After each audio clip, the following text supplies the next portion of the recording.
Tonight, we hear from a Northland woman who struggled with mental health most of her life. Dana Stroshine's story is one of pain and survival. Now she's telling it to raise awareness and inspire those who've been touched by suicide. Northern News Now's Cara Kopp tells her story. 10 years ago, I had a suicide attempt, and I was never going to tell anybody because of what that meant. Between working as a clinical therapist, being a single mom, and struggling with mental health, Dana Stroshine felt the weight of the world on her shoulders. That weight staying with her even years after her attempt.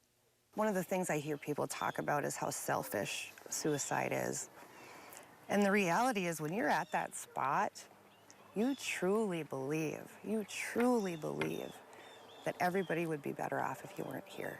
It was Stroshine's work in trauma therapy that pushed her to stay quiet about her continual struggle with mental health in fear of losing her license. That shame was so overwhelming that I guess I would have rather died than admit it. But a few months ago, she knew it was time to do what felt impossible for years, be vulnerable. It took a long time for me to get to where I feel like I deserve that. But we do, and I think that's the big thing that mental illness does, is that tells you you don't deserve that. Stroshine now speaking up about her story to show that just because someone seems okay doesn't mean they are. But I'm not ashamed.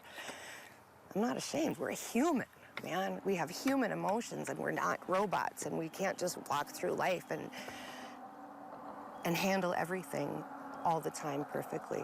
She says all it takes is one person to start the conversation, a conversation that became especially important following the pandemic. Nationally, 22.8% of people in 2021 adults live with a mental health condition, and 46% of those attempted suicide or died by suicide.